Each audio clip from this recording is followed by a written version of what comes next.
আযাব আসতেছে মুসলমান। পূর্ব দিকে বড় বড় ভূমিকম্প হবে। মায়ানমারে ভূমিকম্প হয়েছে, থাইল্যান্ডে ভূমিকম্প হয়েছে, ভিয়েতনাম, মালয়েশিয়া, ইন্দোনেশিয়া, ভারতের পূর্ব দিকের যে অঞ্চলগুলো আছে, দক্ষিণ কোরিয়া, উত্তর কোরিয়া সহ, হংকং, জাপান সহ, চায়না সহ সারা দুনিয়ার দিকে ভূমিকম্প আসতেছে। কারণ সারা দুনিয়ার ভিতরে মুসলিমদের পক্ষে কেউ দাঁড়ায় না। বর্তমানে ইসরায়েলের ভিতরে দাবানল জ্বলে উঠেছে। আমেরিকার লস অ্যাঞ্জেলেসে, ক্যালিফোর্নিয়াতে, হলিউডের ভিতরে আল্লাহ তাআলা আগুন জ্বালায় দিয়েছে। এই আগুন এমনি আসে নাই। আল্লাহ বলতেছে বিবাদি যুনুবিহিম, কিছু কিছু অন্যায়ের কারণে ডাইরেক্ট আমি আল্লাহ সামান্য শাস্তি দিব। আল্লাহ সামান্য শাস্তি এমন হতে পারে, করোনার মতো ভাইরাস আসবে, সারা দুনিয়া তটস্থ হয়ে যাবে, সব ডাক্তার মিলে করোনার মতো ভাইরাসকে থামাতে পারবে না। আজকেও আপনি তাকায় দেখেন, ভারতে মুসলমানদেরকে মারা হচ্ছে, হিজাব টেনে খুলে ফেলা হচ্ছে, মুসল্লিদেরকে নামাজরত অবস্থায় পিটাচ্ছে। এই বিষয়গুলো স্বাভাবিক বিষয় না, স্বাভাবিক হতেই পারে না। সতর্ক হওয়া লাগবে, তারা যেন কোনোভাবে আমাদেরকে ভয় দেখাতে না পারে। 3 মিনিটে বাংলাদেশ দখল হবে না, আগামীর নেতৃত্ব মুসলমানেরাই দিবে, ঠিক কিনা বলেন? আমি একটু আপনাদের হিম্মত বাড়ানোর জন্য একটা উদাহরণ দিই। ইয়ারমুকের যুদ্ধে জর্ডান আর সিরিয়ার মাঝখানের জায়গাটার নাম ইয়ারমুক। আমি নিজে সেই জায়গায় গিয়েছি। সেখানে মুসলমানরা যুদ্ধ করতে যাবে, গেছে 36,000 সাহাবী এবং তাবী মিলে সংখ্যা দাঁড়িয়েছে 36,000। জোরে কোন আল্লাহু আকবার। বিপরীতে রোমক সম্রাটের সৈন্য ছিল 2,40,000। সংখ্যাটা কি কম না বেশি? আপনারা তো মাশাআল্লাহ ব্যবসা বাণিজ্য করেন সবাই, একটু বলেন তো হিসাব করে তারা আমাদের চাইতে বেশি কত? এটা একটা উত্তর হইল? ইন একটা কথা নিয়ে বাজে। আমরা 36,000, তারা কত? 2,40,000। তাহলে বেশি কত? 2,04,000 বেশি। এত লম্বা বিরাট সংখ্যক সৈন্য নিয়ে সেই সময়ের সুপার পাওয়ার বর্তমানে আমেরিকার মতো বিশাল শক্তিশালী রোমকরা, যাদের বিরুদ্ধে লড়াই করে কেউ জিততে পারে না। সাহাবীরা গেছে 15 দিন সফর করে, পেটগুলা পিঠের সঙ্গে লেগে গেছে, ক্ষুধার যন্ত্রণায় সাহাবায়ে কেরামের পেটগুলা পিঠের সঙ্গে লেগে গেছে। পেশাব আসে না, রক্ত পেশাব হয়। সেই প্রান্তে গিয়ে খালিদ বিন ওয়ালিদ বক্তব্য দিয়েছে, একজন আমরা বাড়ি ফিরে যাব না, প্রয়োজনে ময়দানে শহীদ হয়ে যাব, কিন্তু আল্লাহর জমিনে আমাদের রক্তের উপরে দ্বীনের পতাকা উড্ডীন হবে, পতপত করে উড়বে, জালেমদেরকে ভয় পেয়ে যাব না। বলেন আল্লাহু আকবার। খালিদ বিন ওয়ালিদের এই বক্তব্য যখন ছড়ায় গেছে, রোমক সম্রাটের ভিতরে ভয় ঢুকে গেছে। রোমক সম্রাট আর দেরি নেই, চিঠি লিখছে চীনের সম্রাটের কাছে, ভাই যেমনে হোক কিছু সৈন্য বাহিনী তুমি পাঠায় দাও। খালিদ বিন ওয়ালিদ 36,000 সৈন্য নিয়ে আসছে, তুমি কিছু সৈন্য পাঠাও, মুসলমানদের সঙ্গে লড়তে হবে। রোমক সম্রাটের মতো এত বড় সম্রাট মুসলমানদেরকে ভয় পেয়ে সৈন্য চেয়েছে চীনের কাছে। চীনের সম্রাট চিঠি লিখছে, ইন্না কওমান লাউ আরাদু আন ইয়াখলা'আল জাবাল লাখালাউ, মুসলমান এমন এক জাতি, এরা যদি পাহাড়ের দিকে তাকায় বলে পাহাড় তুমি সরে যাও, মুহূর্তের ভিতরে পাহাড় সরে যেতে বাধ্য হবে। চিন্তা করেন ইমানি হিম্মত কি জিনিস। চীনের সম্রাট সে কিন্তু মুসলমান না, সে চিঠি লিখছে মুসলমান যদি বলে সর, পাহাড় সরে যাবে।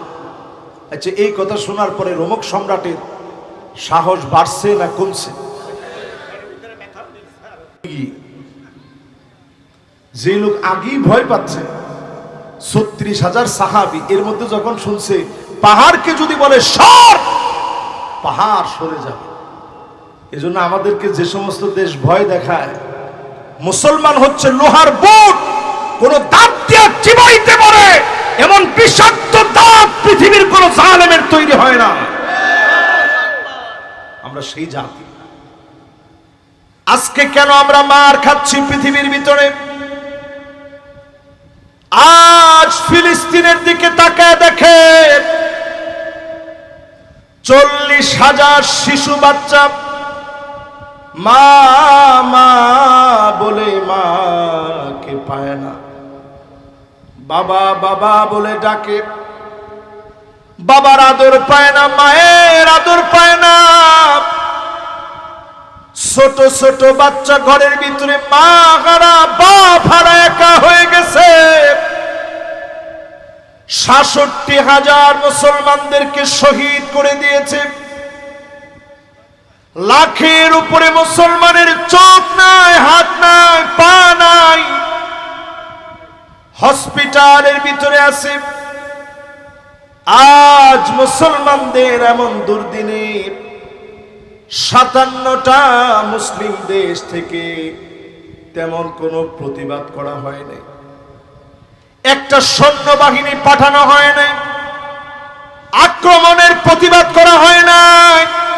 বরং আপনি তাকায় দেখেন, খোদ সৌদি আরবের ভিতরে মাদায়েনে সালের ভিতরে রঙ্গমঞ্চ সাজায়া নাচ গানের অনুষ্ঠান করা হচ্ছে, ঠিক কিনা বলে?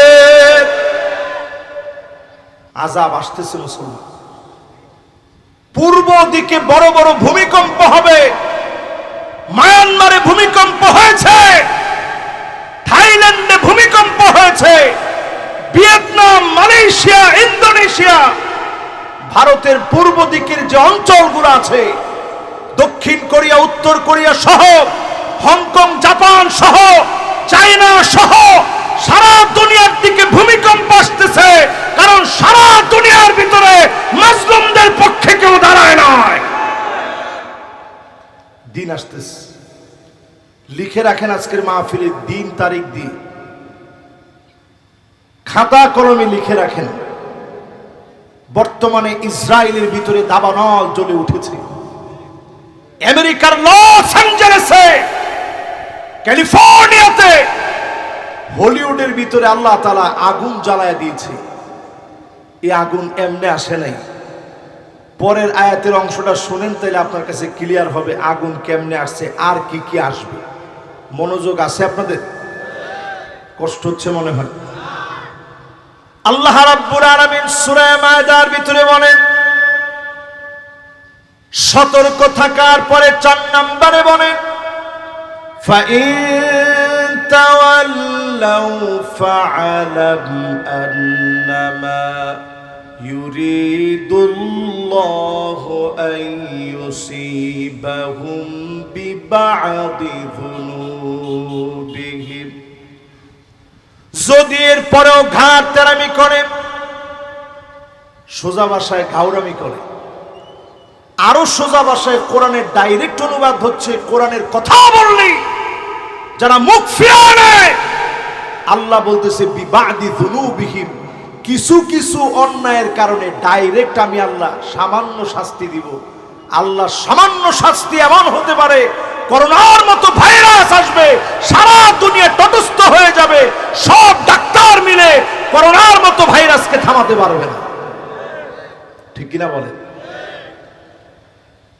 আল্লাহ রাব্বুল আলামিন সতর্ক করে দিলেন, যদি এরপরেও কোরআনের দিকে না আসেন, বাংলাদেশের দিকে যেই ভূমিকম্প আসতেছে, এটা পূর্ব দিকের দেশ।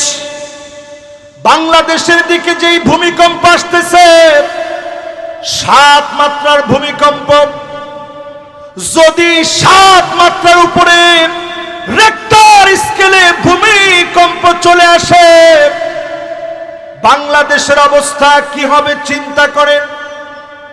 হাজার হাজার বিল্ডিং ভেঙে পড়বে, 100 বছরের জন্য দেশ পিছিয়ে যাবে, উন্নয়নের গল্প বলার সময় থাকবে না।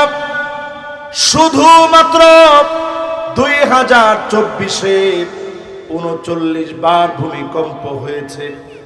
এরপরেও যিনি আমাদেরকে হেফাজত করেছেন তিনি কে? এই গত সপ্তাহের আগের সপ্তাহে ভূমিকম্প হয়ে গেছে, আপনারা দেখছেন না? টের পাইছেন? এদিকে একটু টের মনে কম পাওয়া যায় নাকি?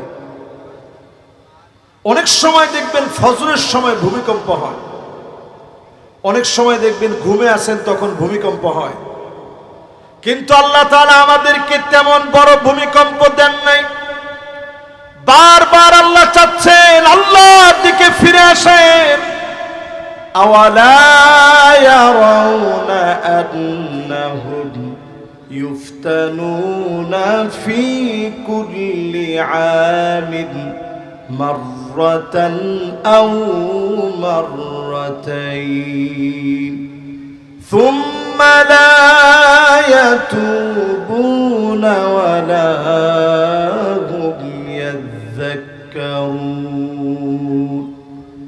একবার অথবা 2 বার আল্লাহ তাআলা আযাব দেন। গোলামদের দিকে তাকায় থাকেন, দেখতে থাকেন গোলামেরা ফিরে আসে কিনা। আজকে যদি তওবা করে কোরআনের দিকে ফিরে আসেন, অবশ্যই যিনি আমাকে আপনাকে মাফ করে দিবেন তিনি কে? এবার আপনাদেরকে খিদমতে বুঝাই কি কি আমরা অন্যায়গুলা করার কারণে দুনিয়ার ভিতরে শাস্তি আসতেছে, কোন কোন অন্যায় এটা একটু বুঝে নেন। 1 নাম্বার, যে অন্যায় করার কারণে হাত্তা তুত্তাখাদাল মাসাজিদু তুরুকা, নবীজি বলতেছেন রাস্তা থাকবে, মসজিদের সামনে দিয়ে মুসলমানের সন্তান হেঁটে হেঁটে চলে যাবে, নামাজ পড়বে না।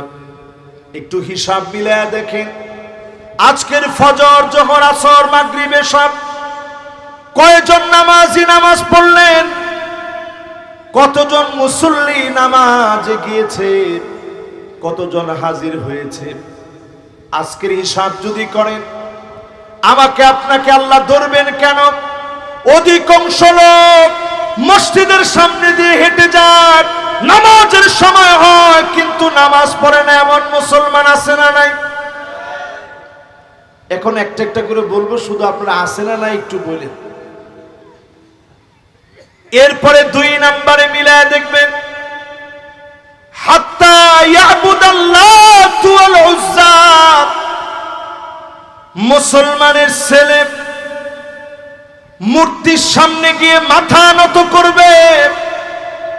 আমাদের ভাইদেরকে হিন্দুস্তানে মারা হচ্ছে, আমরা সেই মুসলমান হয়ে তাদের কৃষ্টি কালচার নিয়েছি, মূর্তির সামনে মাথা পর্যন্ত নত করতে লজ্জা পায় না। এমন যখন উম্মতের দশা হবে, ওই উম্মতদের উপরে যিনি আযাব আর গজব দিবেন তিনি কে? এরপরের হাদিস মিলায় দেখেন, হাত্তা ইয়াসুদ কুল্লা কাবিলাতিন মুনাফিকুহা, এলাকায় এলাকায় দেখবেন মুনাফিকগুলো নেতা হয়ে যাবে, অলিতে গলিতে মুনাফিকদের নেতৃত্ব চলবে, ঠিক কিনা বলেন? চলেনি? একখানা ডরহরি হন না, চলে না? এরপরে মিলায় দেখবেন, আল্লাহ নবী হাদিসের ভিতরে জানিয়ে গেছেন এমন হবে, হাত্তা ইয়াতাবাহান নাসু বিল মাসাজিদ, মসজিদে মসজিদে ইমামকে বাধা দেওয়া হবে, খতিবকে বাধা দেওয়া হবে, বক্তাকে বাধা দেওয়া হবে, মাইক কেড়ে নেওয়া হবে, গালিগালাজ করা হবে। এমন দৃশ্য বাংলাদেশের ইতিহাসে কখনো হয় নাই। কি বোঝা যায়? 1450 বছর আগে রাসূল যা বলছেন কেমন যেন দেখে দেখেই বলতেছেন। সব দৃশ্যগুলো চোখের সামনে এনে দেখেন, পুরাপুরি মিলে যাবে। এরপরে আল্লাহর হাবিব বলেন, এমন সময় তুমি দেখবা হাত্তা তাউদ আরদুল আরব মুরুজান ওয়া আনহারা, গোটা আরবের ভিতরে বন্যার পর বন্যা হবে, আরবটা সবুজ হয়ে যাবে, আরব সবুজ শ্যামল হয়ে যাবে। আজকে আমার বড় খারাপ লাগে, রক্ষণশীল সৌদি আরবে রিয়াদের ভিতরে কাবার মতো করে পথসর সাজায়া পপ তারকাদেরকে নিয়ে নাচ গান করানো হয়েছে।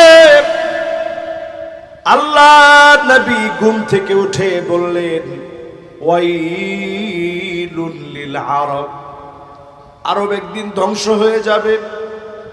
নবীজি আবার বললেন, ওয়াইলুল লিল আরব, আরব ধ্বংস হয়ে যাবে। আবার বললেন, ওয়াইলুল লিল আরব, আরব ধ্বংস হয়ে যাবে। সাহাবায়ে কেরাম প্রশ্ন করলেন, ওগো নবীজি, আমরা কি ধ্বংস হয়ে যাব? আমাদের ভিতরে এত এত নেককার আছে। নবীজি বললেন, হ্যাঁ ধ্বংস হয়ে যাব। ইদা কাসুরাল খাবাস, খারাপি যখন বেড়ে যাবে, আরবকে যিনি ধ্বংস বানায় দিবেন তিনি কি? এখন একটু তাকায় দেখেন, ফিলিস্তিনের ঘরে ঘরে মুসলমানরা মার খাচ্ছে।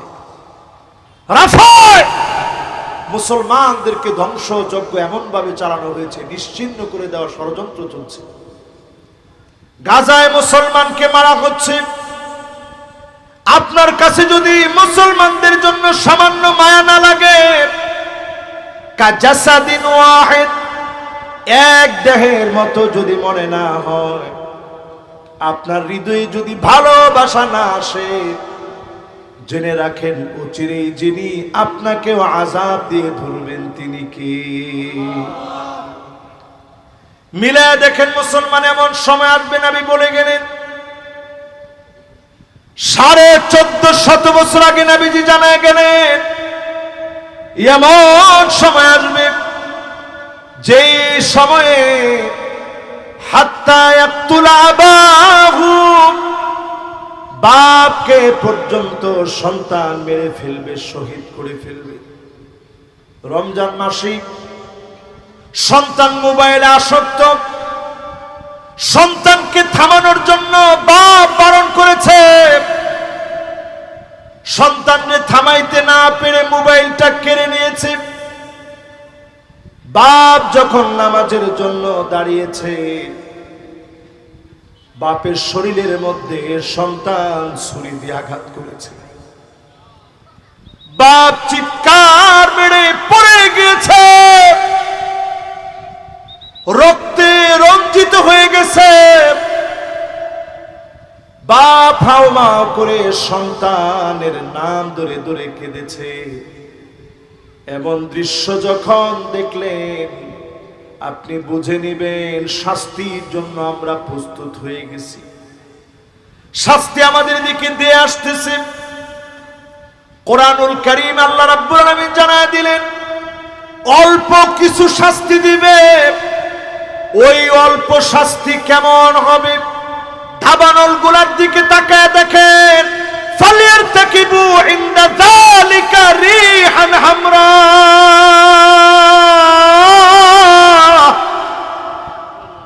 বাতাসের সঙ্গে আগুন আসবে, জ্বালায়া পুরা ছারখার করে দিবে। একমাত্র যদি বাঁচতে চান, যার দিকে আশা রাখবে তিনি কে? এরপরে আমার ভাইয়েরা 5 নম্বরে আল্লাহ জানায় দিলেন, ওয়া ইন্না কাসীরাম মিনান নাসি লাফাসিকুন,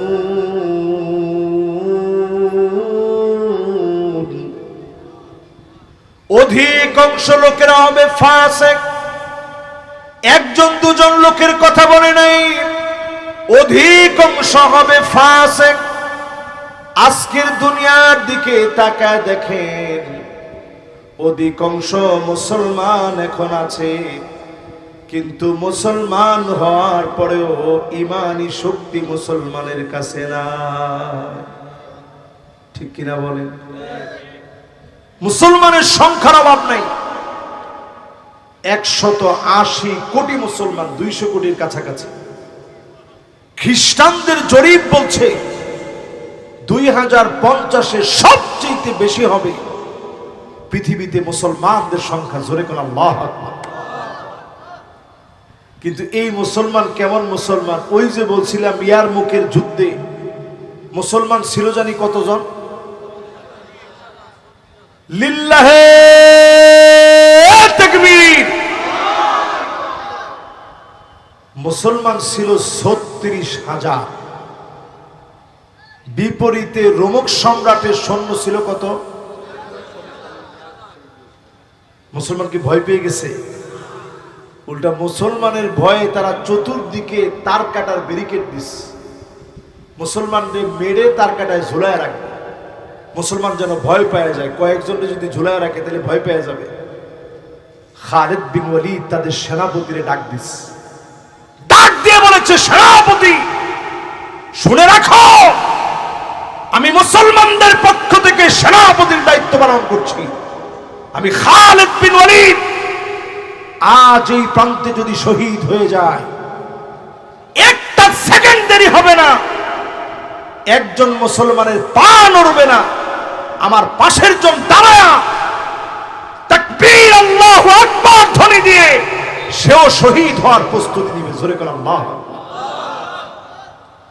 তবে আমি এমনি দুনিয়া থেকে শহীদ হব না, আগে 200 জনকে মারব, তারপরে আমি শহীদ হব। আমাদের একজন মরবে, আরেকজন জায়গায় নড়বেও না, জায়গায় দাঁড়ায় জিহাদ করবে, কারণ আমার ঠিকানা আল্লাহর সামনে দাঁড়ানো। জোরে করে আল্লাহু আকবার। খালিদ বিন ওয়ালিদ যখন এই বক্তব্য দিল, সেনাপতি বলে, আমরা তো যুদ্ধ করতে আসছি, আপনি এমন কথা কেন বলেন? খালিদ বিন ওয়ালিদ বলে, আমরা যুদ্ধ করতে আসি না, জিহাদ করতে আসছি।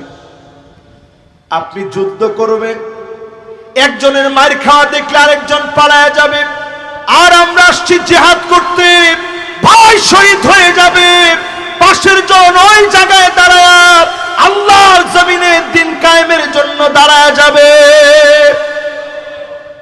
খালিদ বিন ওয়ালিদ এই বক্তব্য যখন দিয়েছে, বক্তব্য দেওয়ার পরে কাজ হয়ে গেছে।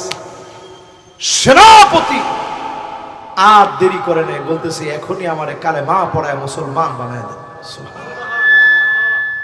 রোমক সম্রাটের সৈন্যবাহিনী চতুর্দিক দিয়ে ঘেরাও করা আছে। সেনাপতি যখন কালেমা পড়ে মুসলমান হয়ে গেছে, সহ্য বীর্য দুর্বল হয়ে গেছে, অথচ একটু চিন্তা করেন, আজকের দিনে এসে 5 আগস্ট কেন বিজয় অর্জন হয়েছে? পুলিশ নিজে বলতেছে, যেইটারে মারি ওইটা মরে, পাশেরটা লড়ে। আপনারা কি আল্লাহু আকবার বলা ভুলে গেছেন নাকি? ইন কোন দলিল শ্রোতা ন বুঝিলাম বাজি। আপনারা কি মনে করছেন এই ছোট ছোট বাচ্চারা স্লোগান দিছে, উই ওয়ান্ট জাস্টিস, আমরা জাস্টিস চাই। জাস্টিস যদি এই পৃথিবীতে প্রতিষ্ঠা করতে হয়, কশিন কালেও কোরআন ছাড়া জাস্টিস দেখার কোনো সুযোগ নাই নাই নাই। ঠিক একটু জোরে কর, আর একটু জোরে কর, আর একটু হিম্মত নিয়ে বলেন। এই যে আপনাদেরকে 3 বার একটু কষ্ট দেওয়াইলাম, 3 বার বলাইলাম, কেন বলাইলাম? এই জমিনের ভিতরে জাস্টিস কায়েম করার কথা ছোট ছোট বাচ্চারা বলছে, সবাই বলছে উই ওয়ান্ট জাস্টিস, আমরা জাস্টিস চাই। এই কথা তো শুধুমাত্র এই ছোট ছোট বাচ্চাদের জবানের কথা না, কোরআনুল কারীমে আজ থেকে 1450 বছর আগে আল্লাহ রাব্বুল আলামিন আয়াত নাযিল করে দিয়েছেন, যেটা খতিব সাহেবেরা জুমার দিন দ্বিতীয় খুতবায় বলার পরে অনেকের ঘুম ভাঙে। ইন্নাল্লাহা ইয়া'মুরু বিল আদলি ওয়াল ইহসান ওয়া ইতা'i যিল কুরবা ওয়া ইয়ানহা আনিল ফাহশা'i ওয়াল মুনকারি ওয়াল বাগি ইয়া'ইযুকুম লা'আল্লাকুম তাযাক্কারুন ফাযকুরুনি আযকুরুকুম ওয়াশকুরু লি ওয়া লা তাকফুরুন। তখন অনেকে ঘুমায় থাকে, এরকম যারা ঘুমাইতে থাকে পাশ থেকে একজন গে উঠ, শেষ হয়েছে হুজুরের খুতবা শেষ।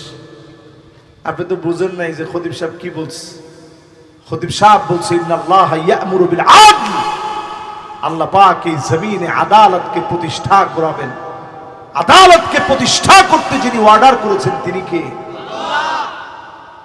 এই আদালতের জন্য কাজ করা লাগবে। 5 নম্বরে পরে 6 নম্বরে আল্লাহ রাব্বুল আলামিন বলেন, 6 নম্বরে আল্লাহ রাব্বুল আলামিন বলেন আফা হুকমাল জাহিলিয়াতি ইয়াবগুন। ও নবী, এত কিছুর পরেও কি লোকেরা জাহালাতের দিকে চলে যাবে, জাহিলিয়াতের দিকে যাবে? এখন আপনি একটু মিলায় দেখেন, যারা চায়ের দোকানে বসে বসে বলে আগেই ভালো ছিল, এরকম লোক আছে না? আছে আসলে। কি বলে চায়ের দোকানে? চায়ের দোকানে বসে কাজ নাই কাম নাই, মনে করে আরে বাপরে বাপ, দেশের কি অবস্থা হয়ে গিয়ে পাল্লার দেশটা বেশি ফেলে গিয়ে আগেই ভালো ছিল। এই আগেই ভালো ছিল যারা বলছেন, কোরআনের এই আয়াতটা আপনার সামনে নিয়ে আসেন। আফা হুকমাল জাহিলিয়াতি ইয়াবগুন। ও নবী, এত কিছুর পরেও কি লোকেরা জাহিলিয়াতের দিকে চলে যাবে? আমি যদি প্রশ্ন করি, এত কিছুর পরেও আজ আমার কাছে মনে হচ্ছে দলে দলে লোক এখনো জাহিলিয়াতের দিকে দৌড়াচ্ছে, ঠিক কিনা বলেন? এখনো যদি আপনি চাঁদাবাজি করেন, কিসের দিকে আছেন? না না, একখানা ডরহরি হন। কিসের দিকে? এখনো যদি আপনি চাঁদাবাজি করেন, এখনো যদি আপনি লুটেরা হন, সন্ত্রাসী কর্মকাণ্ড করেন, আপনি জাহিলিয়াতের দিকে দৌড়াচ্ছেন, ঠিক কিনা বলেন? আল্লাহ নিজে প্রশ্ন করতেছে, এত কিছুর পরেও লোকেরা কি জাহিলিয়াতের দিকে চলে যাবে? এই যে আজকে যে তাফসীরটা আমার সামনে এখন নিয়েছি, আপনার কাছে কি মনে হচ্ছে না পুরা আমাদের দেশের সাথে মিলতেছে? এটাই কোরআনের সৌন্দর্য। এরপরে 7 নম্বরে আল্লাহ রাব্বুল আলামিন বলেন ওয়ামান আহসানু মিনাল্লাহি হুকমা।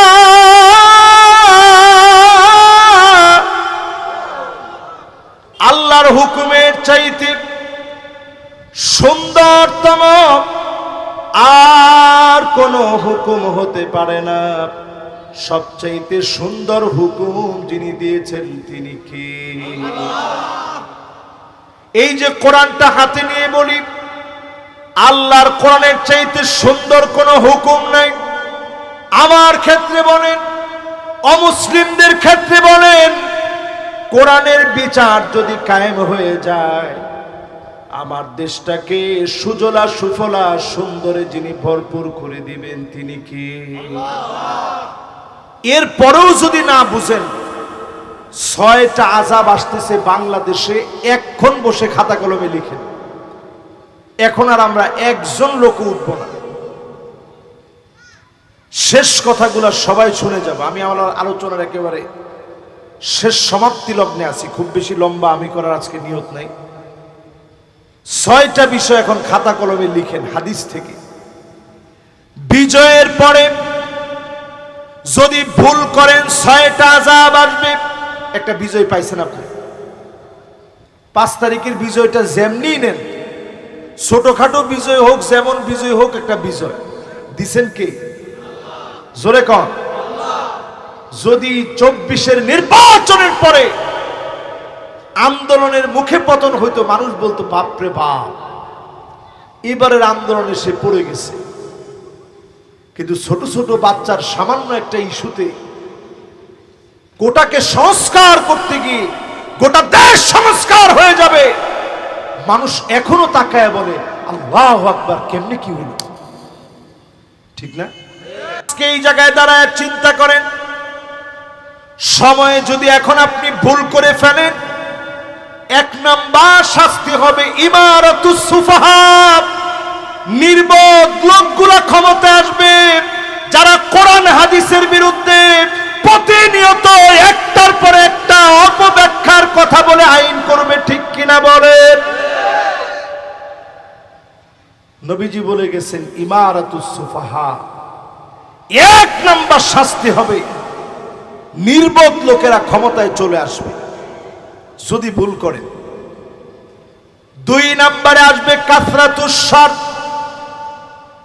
আগে যেইভাবে আলেমদেরকে মৌলবাদ, জঙ্গিবাদ বলা হতো, রাজাকার বলে গালি দেওয়া হতো, নানা শর্তে আবার আলেমদেরকে গালি দেওয়া হবে। ঠিক কিনা বলেন?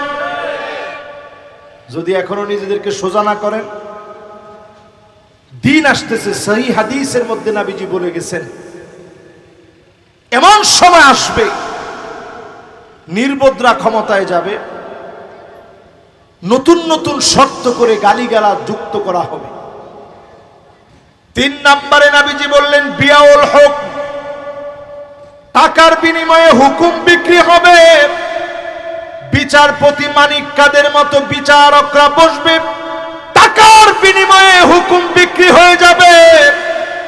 আদালতে আদালতে মিথ্যা রায় দেওয়া হবে। আমাদের প্রিয় আল্লামা দেলোয়ার হোসেন সাইদি রহমতুল্লাহ আলাইহি 50 বছরের অধিক সময় তাফসীর করলেন। 13টা বছর তিনি জেলখানায় ছিলেন। তাকায় দেখেন 2 জনের কাঁধে ভর দিয়ে তিনি নামতেছিলেন।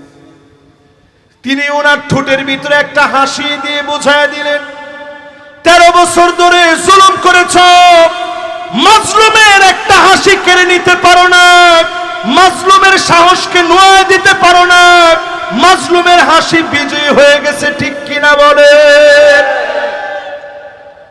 তার মানে হলো এই, আল্লাহ তাআলা আমাদেরকে সতর্ক করতেছেন আবার যেন কোনোভাবে টাকার বিনিময়ে আইন আদালত বিক্রি না হয়।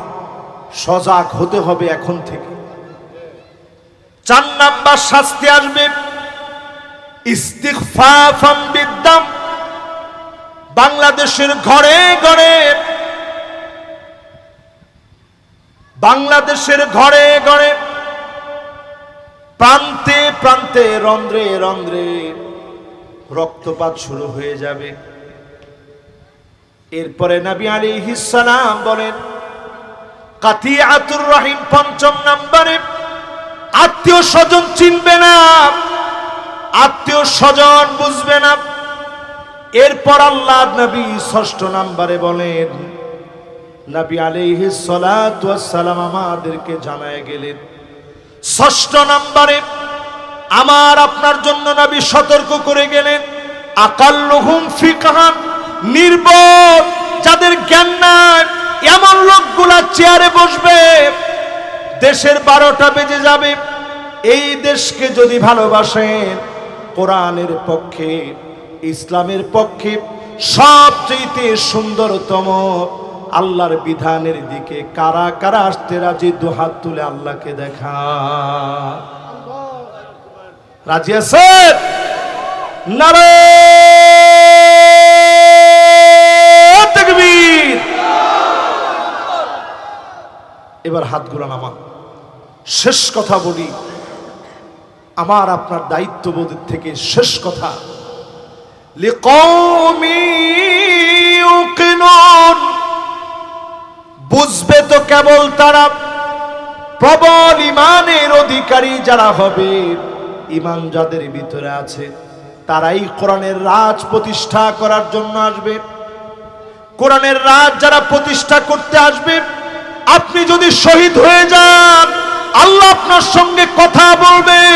রক্তের ফোঁটা পড়া মাত্র যিনি মাফ করে দিবেন তিনি কে?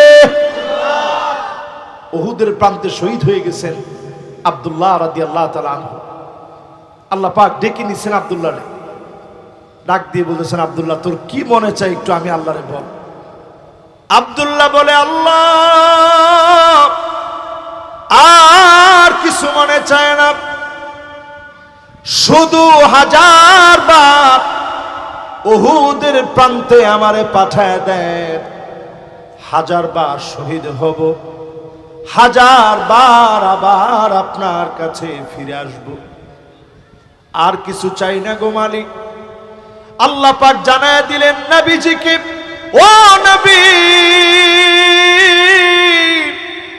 আব্দুল্লাহর সঙ্গে কথা হয়েছে, 1000 বার দুনিয়ায় যেতে চায়, 1000 বার আব্দুল্লাহ শহীদ হতে চায়। আল্লাহ পাক জানায় দিছে আব্দুল্লাহরে, একবার আসা যায় আর যাওয়া যায় না, একবার আসলে আর কোনদিন যাওয়া যায় না, আর যাওয়া যাবে না রে আব্দুল্লাহ। জাবেরকে ডেকে আনলেন নবী। আব্দুল্লাহ রাদিয়াল্লাহু তাআলা আনহু সন্তানকে ডেকে বললেন, তোমার আব্বার সঙ্গে আল্লাহ স্বয়ং নিজে কথা বলেছে, তুমি কি জানো তোমার আব্বা কি চায়? 1000 বার জীবন চায়, 1000 বার আল্লাহর রাহে শহীদ হতে চায়। ও আব্দুল্লাহ রে, তোমার কি লাগবে আমার কাছে বলো। জাবেরকে নবীজি বলেন, কি লাগবে বলো। জাবের বলে, ওগো নবীজি, অনেক সম্পদ আল্লাহর আব্বা রেখে যায় নাই, আল্লাহর রাহে জীবন দিয়ে চলে গেছে। অনেক সম্পদ রেখে যায় নাই, আল্লাহর রাহে জীবন দিয়ে চলে গেছে। অনেকজন এমন ব্যক্তি আছে পাওনাদার, প্রতিনিয়ত বাড়িতে আসে, পাওনা পরিশোধ করতে পারতেছি না। নবীজি বললেন, ঘরের ভিতরে কি আছে? অল্প কিছু খেজুর আছে, যাও খেজুরগুলা নিয়ে আসো। অল্প স্বল্প খেজুরগুলা নিয়ে আসলেন। নবীজি মুবারক হাত দিয়ে নাড়াচাড়া দিয়ে দিলেন। একজন একজন করে পাওনাদারদেরকে ডাকলেন, ওজন করে নিজে নিজে মেপে মেপে দিয়ে দিলেন। খেজুর শেষ হয় নাই। নবীজি বললেন, এবার নিয়ে যাও। আব্দুল্লাহর সন্তান জাবের, এখন তুমি নিয়ে যাও ঘরের ভিতরে। অবশিষ্ট খেজুরগুলা জাবের বিন আব্দুল্লাহ ঘরের মধ্যে নিয়ে গেলেন। এত বরকত আল্লাহ বাড়ায় দিলেন। আজকেও যদি আপনি নিয়ত করেন দ্বীনের পক্ষে আপনি থাকবেন, ইসলামের পক্ষে থাকবেন, আপনাকে দিয়ে যিনি ফিলিস্তিনকে মুক্ত করবেন তিনি কে? খোরাসান থেকে কালো পতাকাবাহী একটা জামাত বের হবে, খোরাসান থেকে তারা যাবে। এই ফিলিস্তিনের মাটি ইহুদিদের কবর রচনা হবে। নেতানিয়াহু সহ সবগুলোর কবর ফিলিস্তিনের মাটিতে রচনা হয়ে যাবে। সময় আসতেছে। মুসা আলাইহিস সালাতু ওয়াস সালামের সঙ্গে যখন ফেরাউন শত্রুতা করতে করতে করতে করতে লোহিত সাগরের সামনে নিছে, আর কোন রাস্তা নাই মুসা আলাইহিস সালামের সামনে। সামনে সমুদ্র, সব দিকে ফেরাউনের বাহিনী। আল্লাহ পাক সেই জায়গায় তাদেরকে ডুবায় মেরে নবী মুসা আলাইহিস সালামকে আল্লাহ উদ্ধার করে দিয়েছে। জোরে কোন আল্লাহ। নমরুদ যখন আগুন জ্বালায় ইব্রাহিম আলাইহিস সালামকে পুড়ায় দিবে, ওই আগুন দিয়ে নমরুদের সাম্রাজ্য পুড়েছে, ইব্রাহিম আলাইহিস সালাম পুড়ে নাই। আজকেও আপনি দেখবেন দাবানলে দাও দাও করে তারা জ্বলবে, মুসলমানদেরকে যিনি বিজয়ী বানায় দিবেন তিনি কে? শেষ ফিলিস্তিনের ভবিষ্যৎ নিয়ে রাসূলের করা ভবিষ্যৎবাণী, ইন্নাল মালাইকা বাসিনাতুন আজনিহাতাহা আলাই, এই ফিলিস্তিনের উপরে ফেরেশতারা আল্লাহর ডানা বিছায় রাখছে। জোরে কোন আল্লাহ। আল্লাহর রহমতের ফেরেশতারা ডানা বিছিয়ে রেখেছে ফিলিস্তিনের উপরে। আকরু দারিল মুমিনিন, এই ফিলিস্তিন হচ্ছে মুমিনদের আবাস স্থল। হামাগুড়ি দিয়ে মুমিনরা ফিলিস্তিনের দিকে যাবে, ফিলিস্তিন বিজয়ী হবে। কশ্চিন কালো ফিলিস্তিনকে ইহুদিরা পরাজিত করতে পারবে না, কশ্চিন কালো পারবে না। আপনি লিখে রাখেন, দেখবেন অচিরেই একটার পরে একটা অঘটন সারা দুনিয়ার মধ্যে ঘটবে। যেই সমস্ত দেশ অর্থ দিয়ে ফিলিস্তিনের ভিতরে আগুন জ্বালিয়েছে, তারা নিজেরা জ্বলবে, দাও দাও করে দাবানল জ্বলবে, কোনো টাকা লাগবে না, বিনা টাকায় পুরে সারখার হয়ে যাবে। আগুন জ্বালায় দিবেন কে? ফালিয়ারতাকিবু ইনদা যালিকা রিহান হামারা, বাতাসের সঙ্গে আগুন আসবে, ভূমিকম্প আসবে, ভূমিধস আসবে, আত্মহত্যার প্রবণতা বেড়ে যাবে। ওই ইসরায়েলের ইহুদিরা পাগল হয়ে যাবে, তারা নিশ্চিহ্ন হবে, পাথর পর্যন্ত বলবে ওরাই ইহুদি, আমার পিছনে ইহুদি আছে, এখন তার গর্দানটা উড়ায় দাও। সময় আসবে এমন। আল্লাহ যেন আজকের এই মাহফিল থেকে আমাদের ঈমানি চেতনাকে আল্লাহ যেন জাগ্রত করে দেয়। পড়েন আমিন। আমরা মোনাজাত করে আল্লাহর কাছে ক্ষমা চেয়ে আমরা বাড়ি যাব। আল্লাহ রাব্বুল আলামিন আমাদের প্রত্যেকের কথাগুলোর উপরে আমল করার তৌফিক আল্লাহ তাআলা দান করুক। সকলে পড়েন আমিন। আল্লাহুম্মা আমিন। اللهم إنا على ذكرك وشكرك وحسن عبادتك. اللهم لا مانع لما أعطيت ولا معطي لما خصاله. صلوا عليه وآله. दुर्फिशाने ने तेरी कतरों को दरिया कर दिया, दिल को रोशन कर दिया, आँखों को बीना कर दिया. बलगल उला بكماله كشف الدجى بجماله. حسنت جميع خصاله.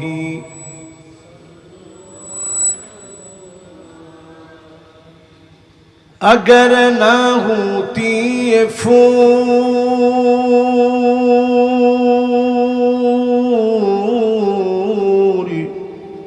के बुलबुल का तरन्नुम भी ना हो, चमनदहार में गलियों का तबस्सुम भी ना हो.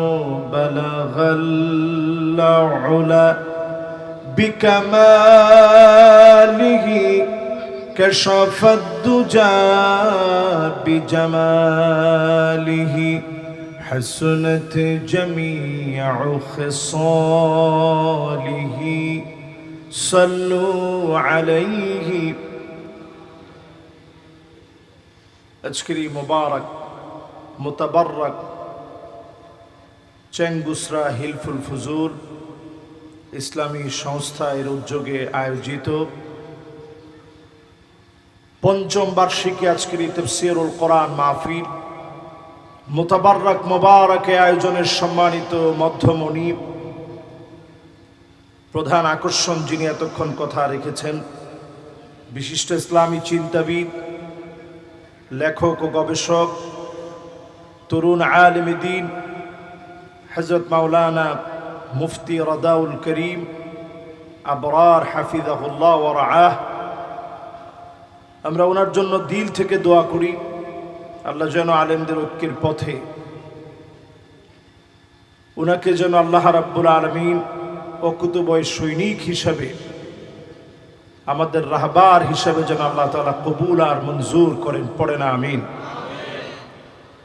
আজকের এই মুবারক মাহফিলের সভাপতিত্ব করছেন হাফেজ মাওলানা মোহাম্মদ মাঈন উদ্দিন হাফিজাহুল্লাহ ওয়া রাআহ।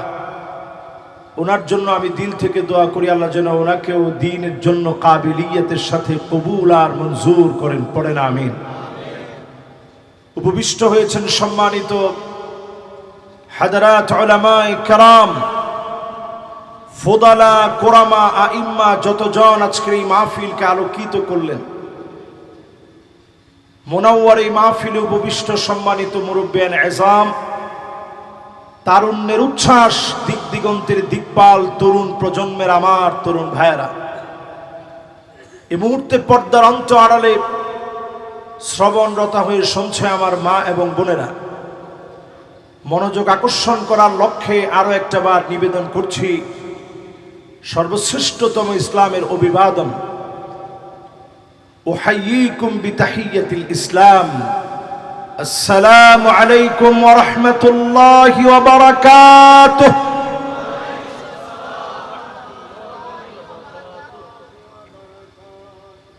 যে মহান মালিক দয়া করে মায়া করে ভালোবেসে আজকের এই মাহফিল আমাদেরকে আসার তৌফিক দিয়েছেন,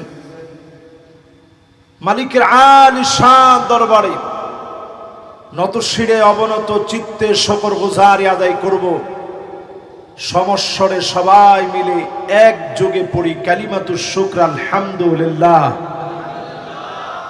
একখানা ডর হরি হন না, বুঝুন না, একটু বড় আওয়াজে মালিকের প্রশংসা করি, পড়ি আলহামদুলিল্লাহ। আল্লাহ পাকের প্রশংসা আদায় করে দরুদ এবং সালাম পড়ছি সাইয়্যিদুল মুরসালিন খাতামুন নবিয়্যিন মুহাম্মদ ইবনে আব্দুল্লাহ ইবনে আব্দুল মুত্তালিব হাশিম ইবনে মানাফ ইবনে কিলাব ইবনে মুররা কাব ইবনে লুয়াই ইবনে ফিহর মালিক ইবনে নদর ইবনে কেনানা মুদরাকাত ইবনে ইলিয়াস ইবনে মাআদ ইবনে আদনান মুহাম্মাদুর রাসূলুল্লাহ সাল্লাল্লাহু আলাইহি ওয়াসাল্লাম। অনেকেই পড়েন নাই, সবাই পড়ি মুহাম্মাদুর রাসূলুল্লাহ সাল্লাল্লাহু আলাইহি ওয়াসাল্লাম। সবাই পড়ছেন? মাহফিল তার কাঙ্ক্ষিত লক্ষ্যে পৌঁছাবে তখন, সবার মনোযোগটা যখন ঠিক থাকবে। আমি কিন্তু 8টায় চলে আসছি এবং আমার সর্বোচ্চ টার্গেট ছিল এবং লিখিত আকারে টার্গেটটা নেওয়া। কর্তৃপক্ষকে জিজ্ঞাসা করেন, 9:30টায় আমি এখানে বসবো, এটা লিখিত না। 11টায় মাহফিল শেষ হয়ে যাবে, আর আপনারা দিচ্ছেন আমার 11টায়। এখন আমি এই জায়গায় আসার পরে আমি তো অন্তত আপনাদের সাথে রাগান্বিত হইতে পারি না, কারণ মেহমান হয়ে আমি তো আপনাদের সঙ্গে খারাপ ব্যবহার করতে পারি না, এটা আখলাকুর রাসূল না। এই জন্য 8টায় এসে আমি খাওয়া দাওয়া করে একটা ঘুম দিছি। এরপরে আলহামদুলিল্লাহ নামাজ পড়ে আড্ডা দিয়ে গল্প দিয়েও সময় শেষ হয় না, এরপরে আমি আসি। তো গভীর রাত হয়ে যাওয়াতে অনেকেরই মনোযোগটা ডিস্টার্ব হয়েছে, এটা খুব স্বাভাবিক বিষয়। অনেকে চিন্তা করতেছেন দূরে কিভাবে যাব। তো আমরা খুব বেশি লম্বা না, অল্প কিছু সময় আল্লাহর জন্য আমরা ছেড়ে দিতে চাই। রাজি আছি ইনশাআল্লাহ? 2টা আয়াত আমি তেলাওয়াত করেছি সূরা আল ইমরান থেকে। 2টি আয়াতের একটি হচ্ছে সূরা আল ইমরানের 138 নং আয়াতে কারিমা, এর পরের আয়াতটি হচ্ছে 139 নং আয়াতে কারিমা। তাহলে কয়টা হলো? এই 2টা আয়াতের তাফসীর যদি শুনি, খায়রুল লাকা মিন আন তুসাল্লিয়া আলফ রাকাত, 1000 রাকাত নামাজ পড়লে যেমন সওয়াব হবে, এর চাইতে বেশি সওয়াব যিনি বান্দার আমলনামায় দিয়ে দিবেন তিনি কে? এখানে যারা বসলাম, আমার ভাই ইমানের উপরে খুব চমৎকার আলোচনা করেছেন। আমি এখানে এসে বসে সিদ্ধান্ত নিলাম বাকি কিছু কথা আমি আমার এই মাহফিলের শ্রোতাদেরকে অ্যাড করে দিলে এটার একটা খোরাক যেন হয় আমার জন্য, আমার শ্রোতাদের জন্য। আল্লাহ যেন কবুল মঞ্জুর করেন, পড়ে না আমিন। আল্লাহ রাব্বুল আলামিন ইরশাদ করেন, হাযা বায়ানুল লিন্নাস ওয়া হুদাও ওয়া মাউইযাতুল লিল মুত্তাকিন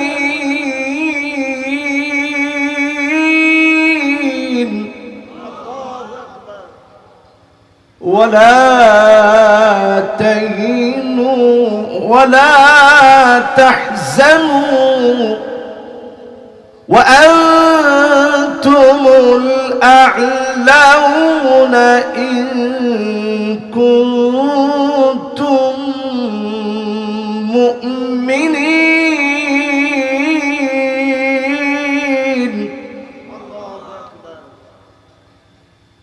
এই দুইটা আয়াতে কারিমা থেকে আজকে আমরা কথা শুনবো ইনশাআল্লাহ। পড়ে আল্লাহ রাব্বুল আলামিন প্রথম আয়াতে কারিমার ভিতরে জানায় দিলেন, হাযা বায়ানুল লিন্নাস, এই কোরআন হলো মানুষের জন্য বায়ান। খ্রিস্টান বলেন, ইহুদি বলেন, হিন্দু বলেন, নাস্তিক বলেন, সবাই এই কোরআন থেকে বায়ান গ্রহণ করে, এই কোরআনের থিওরি গুলো বিশ্বাস করে, না করলেও ভুল ধরার জন্য পড়ে। এই কোরআন আজ অবধি বায়ান হিসেবে কেউ ভুল ধরতে পারেনি। এই কোরআনুল কারিমে পিঁপড়ার কথা আল্লাহ বললেন, পিঁপড়ার কথা আল্লাহ রাব্বুল আলামিন নাজিল করে দিলেন। পিঁপড়ার কথা নাজিল করে দিই, وقالت نملة يا أيها النمل ادخلوا مساكنكم لا يحطمنكم سليمان وجنوده وهم لا يشعرون।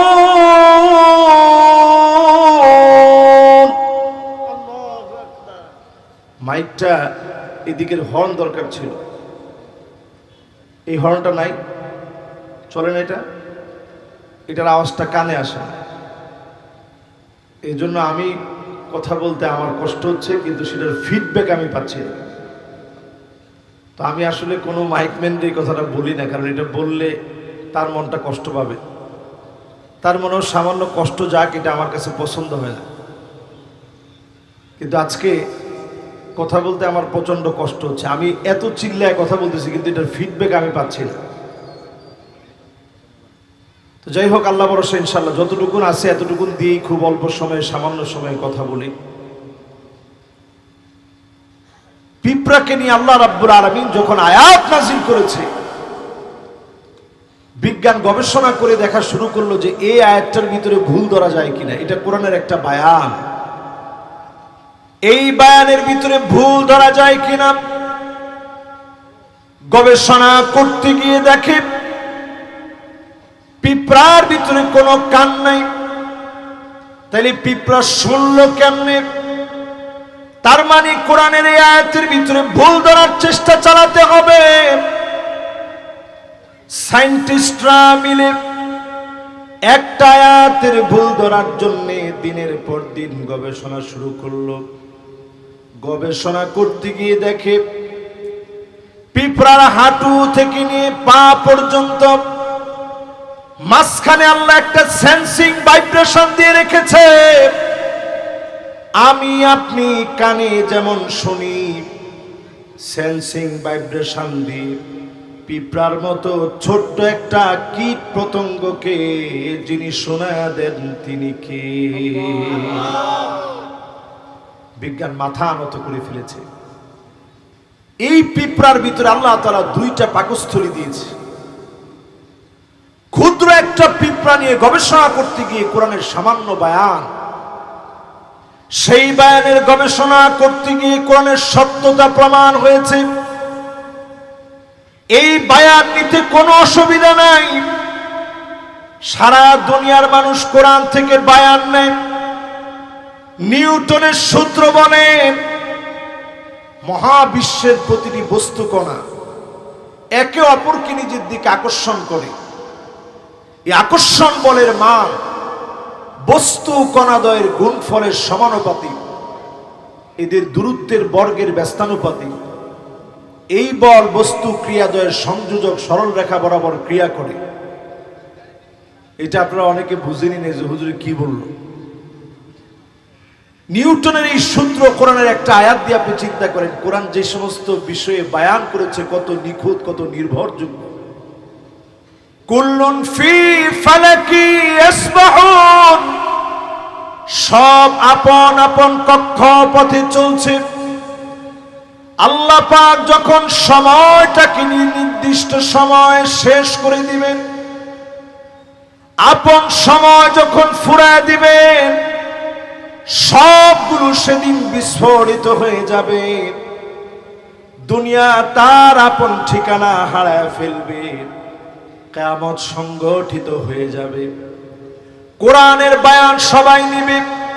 ওয়া হুদাও ওয়া মাউইযাতুল লিল মুত্তাকিন, হেদায়েত সবাই নিবে না।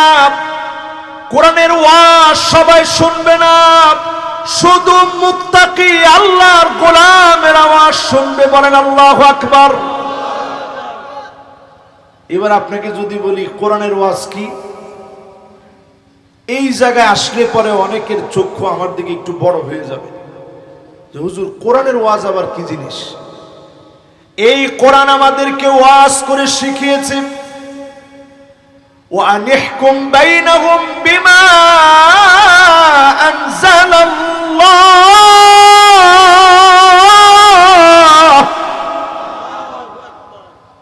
বিচার চলবে এই কোরআন দিয়ে। এবার আমার হাতের দিকে তাকায়েন সবাই,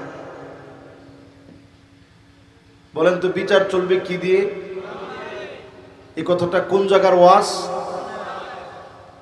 নামাজের ওয়াজ কোথায় আছে? রোজার ওয়াজ কোথায় আছে? কোরআন দিয়ে বিচার করার ওয়াজ কোথায় আছে? আল্লাহ রাব্বুল আলামিন সূরা মায়দার ভিতরে 49 নং আয়াতে কারিমাতে বললেন বিচার করা লাগবে কোরআন দিয়ে। এরপরেই আল্লাহ বললেন ওয়ালা তাত্তাবি আহওয়াহুম, মন গড়া বিচার করা যাবে না। আওয়াজ করে বলেন কি গড়া? এখন বাংলাদেশের 54 বছরের কথা যদি আপনি একটু বলেন, 54টা বছর ধরে বিচার যা চলছে, কোরআন দিয়ে কয়টা বিচার হয়েছে? ঢাকা শহরকে মসজিদের শহর বলে।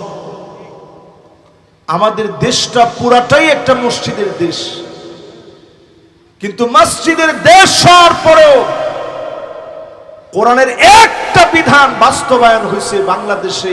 এমন একটা দৃশ্যের কথা আপনি মুসলিম হিসাবে দায়িত্ব নিয়ে বলতে পারবেন না যে এই বিধানটা পার্লামেন্টে এস্টাবলিশড হয়েছে, ঠিক কিনা বলেন? এই জন্য আজকের মাহফিলে একটু নিয়ত করেন, মন গড়া বিচার বাদ দিবেন। 54 বছরে সব দেখা শেষ, সামনে আওয়াজ উঠাতে হবে আল কোরআনের বাংলাদেশ।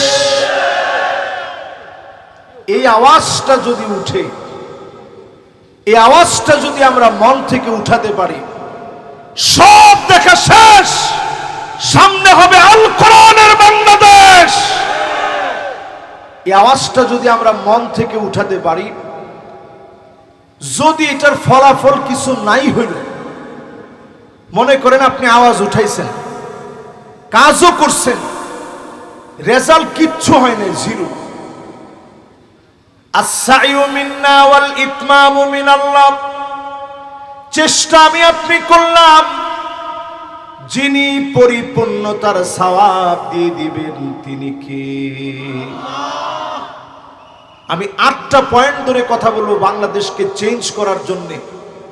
যে স্বপ্ন আমরা দেখছি, এখন আমরা সবাই স্লোগান দিই, দিল্লি না ঢাকা, স্লোগান দিচ্ছি না সবাই? কিন্তু সময়টারে যদি কাজে না লাগান, সামনে আপনারাই স্লোগান দিবেন, দিল্লি না ঢাকা, কিছুদিন পরে কইবেন ফাঁকা ফাঁকা। কেন? কোরআনুল কারীমে আল্লাহ তাআলা 8টি বিষয়ে আমাদেরকে সজাগ সচেতন করছেন। 8টার প্রথমটা হলো বিচার চলবে কি দিয়ে? 2 নাম্বারটা হচ্ছে মন গড়া কোনো বিচার চলবে। তাহলে বলেন 1 নাম্বারটা কি? সবাই একটু আওয়াজ করে বলেন কি? এটা কি মুস্তাহাব সুন্নাত?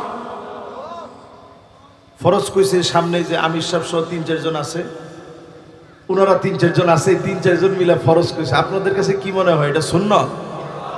এবার সবাই একটু আওয়াজ করে বলেন কি? 2 নাম্বার পয়েন্টে বললাম মন গড়া বিচার করা যাবে না। 3 নাম্বারে আসেন ওয়াহদারহুম আইয়াফতিনুকা আন বা'দি মা আনজালাল্লাহু ইলাইক। ও নবী সতর্ক হওয়া লাগবে, কাফেররা যেন কিছু ঢুকায় দিতে না পারে। আজকেও আপনি তাকায় দেখেন, ভারতে মুসলমানদেরকে মারা হচ্ছে,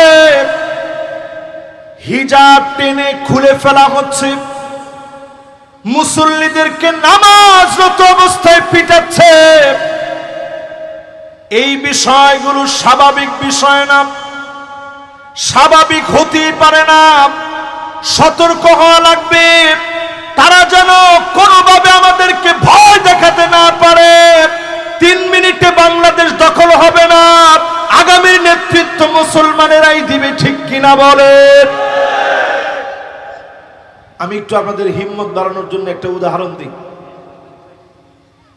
ইয়ারমুকের যুদ্ধে জর্ডান আর সিরিয়ার মাঝখানের জায়গাটার নাম ইয়ারমুক।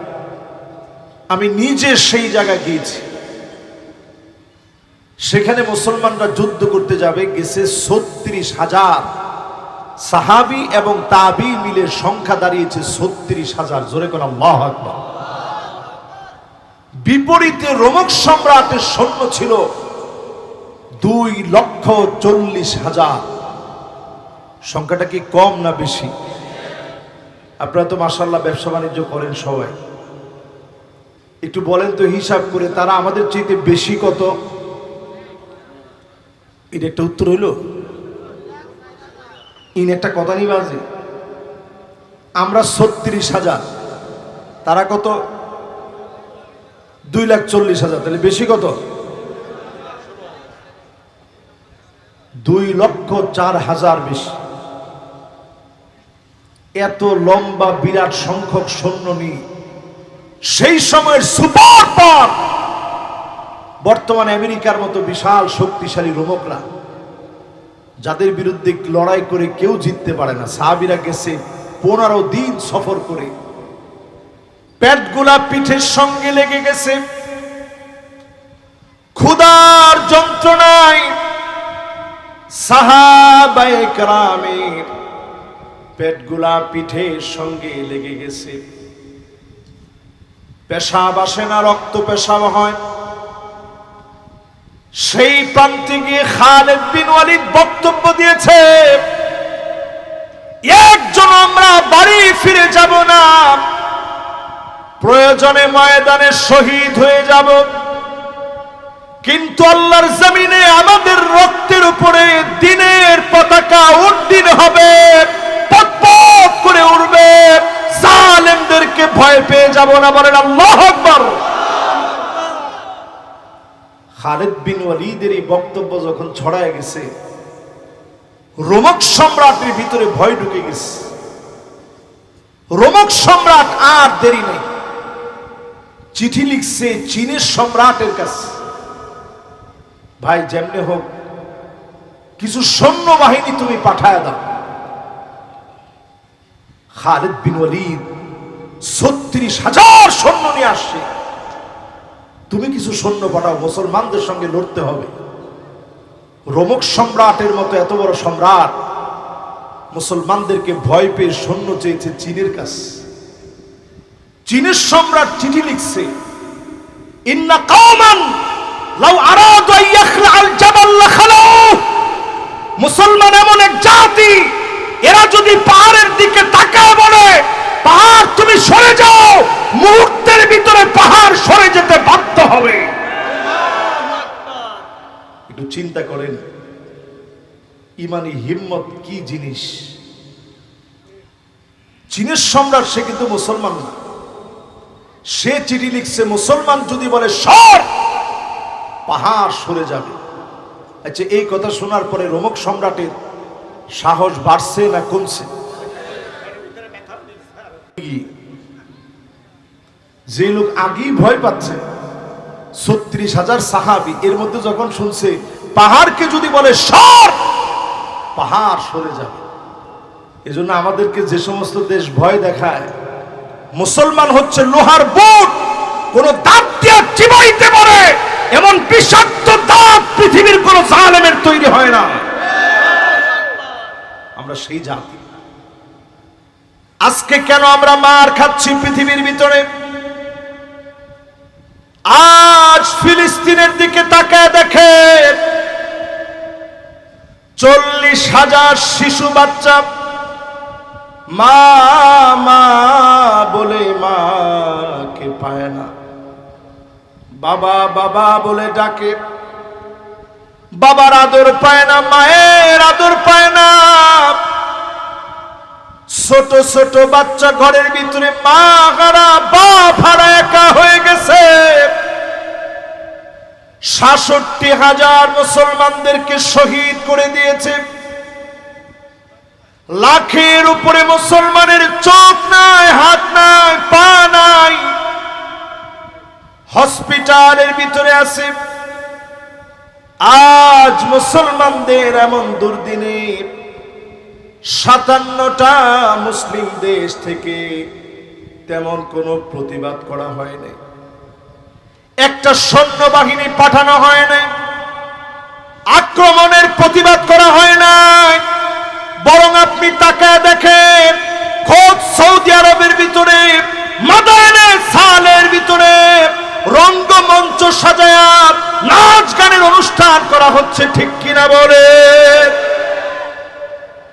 আযাব আসতেছে মুসলমান। পূর্ব দিকে বড় বড় ভূমিকম্প হবে, মায়ানমারে ভূমিকম্প হয়েছে, থাইল্যান্ডে ভূমিকম্প হয়েছে, ভিয়েতনাম, মালয়েশিয়া, ইন্দোনেশিয়া, ভারতের পূর্ব দিকের যে অঞ্চলগুলো আছে, দক্ষিণ কোরিয়া, উত্তর কোরিয়া সহ, হংকং, জাপান সহ, চায়না সহ সারা দুনিয়ার দিকে ভূমিকম্প আসতেছে। কারণ সারা দুনিয়ার ভিতরে মুসলিমদের পক্ষে কেউ দাঁড়ায় নাই। দিন আসতেছে, লিখে রাখেন আজকের মাহফিলে দিন তারিখ দিয়ে, খাতা কলমে লিখে রাখেন। বর্তমানে ইসরায়েলের ভিতরে দাবানল জ্বলে উঠেছে। আমেরিকার লস অ্যাঞ্জেলেসে, ক্যালিফোর্নিয়াতে, হলিউডের ভিতরে আল্লাহ তাআলা আগুন জ্বালায় দিয়েছে। এই আগুন এমনি আসে নাই। পরের আয়াতের অংশটা শুনেন, তাইলে আপনার কাছে ক্লিয়ার হবে আগুন কেমনে আসছে আর কি কি আসবে। মনোযোগ আছে আপনাদের? কষ্ট হচ্ছে মনে হয়। আল্লাহ রাব্বুল আলামিন সূরা মায়দার ভিতরে বলেন, সতর্ক থাকার পরে ৪ নম্বরে বলেন, ফাইন তাওয়াল্লাউ ফাআলাম আন্নামা ইউরিদুল্লাহু আন ইউসিবাহুম বিবা'দি যুনুবিহিম। যদি এর পরেও ঘাট তেরামি করে, সোজা ভাষায় ঘাউরামি করে, আরো সোজা ভাষায় কোরআনের ডাইরেক্ট অনুবাদ হচ্ছে, কোরআনের কথা বললি যারা মুখ ফিরিয়ে নেয়, আল্লাহ বলতেছে বিবা'দি যুনুবিহিম, কিছু কিছু অন্যায়ের কারণে ডাইরেক্ট আমি আল্লাহ সামান্য শাস্তি দিব। আল্লাহ সামান্য শাস্তি এমন হতে পারে, করোনার মতো ভাইরাস আসবে, সারা দুনিয়া তটস্থ হয়ে যাবে, সব ডাক্তার মিলে করোনার মতো ভাইরাসকে থামাতে পারবে না। ঠিক কিনা বলেন? আল্লাহ রাব্বুল আলামিন সতর্ক করে দিলেন, যদি এরপরেও কোরআনের দিকে না আসেন, বাংলাদেশের দিকে যেই ভূমিকম্প আসতেছে, এটা পূর্ব দিকের দেশ। বাংলাদেশের দিকে যেই ভূমিকম্প আসতেছে 7 মাত্রার ভূমিকম্প, যদি 7 মাত্রার উপরে রেক্টার স্কেলে ভূমিকম্প চলে আসে, বাংলাদেশের অবস্থা কি হবে চিন্তা করেন। হাজার হাজার বিল্ডিং ভেঙে পড়বে, 100 বছরের জন্য দেশ পিছিয়ে যাবে, উন্নয়নের গল্প বলার সময় থাকবে না। শুধুমাত্র 2024-এ 39 বার ভূমিকম্প হয়েছে। এরপরেও যিনি আমাদেরকে হেফাজত করেছেন তিনি কে? এই গত সপ্তাহের আগের সপ্তাহে ভূমিকম্প হয়ে গেছে, আপনারা দেখছেন না? টের পাইছেন? এদিকে একটু টের মনে কম পাওয়া যায় নাকি? অনেক সময় দেখবেন ফজরের সময় ভূমিকম্প হয়, অনেক সময় দেখবেন ঘুমে আছেন তখন ভূমিকম্প হয়। কিন্তু আল্লাহ তাআলা আমাদেরকে তেমন বড় ভূমিকম্প দেন নাই। বারবার আল্লাহ চাচ্ছেন আল্লাহর দিকে ফিরে আসেন। আওয়ালা ইয়ারাউনা আন্নাহুম ইফতানুনা ফি কুল্লি আমিন মাররাতান আও মাররাতাইন সুম্মা লা ইয়াতুবুনা ওয়ালা হুম ইয়াযাক্কারুন। একবার অথবা 2 বার আল্লাহ তাআলা আযাব দেন। গোলামদের দিকে তাকায় থাকেন, দেখতে থাকেন গোলামেরা ফিরে। সালিহি সাল্লু আলাইহি ওয়া আলিহি দুরফিশানে নে তেরি कतरों को दरिया कर दिया, दिल को रोशन कर दिया, आँखों को बीना कर दिया, बलगल उला बिकमालिही كشف الدجى بجماله حسنت جميع خصاله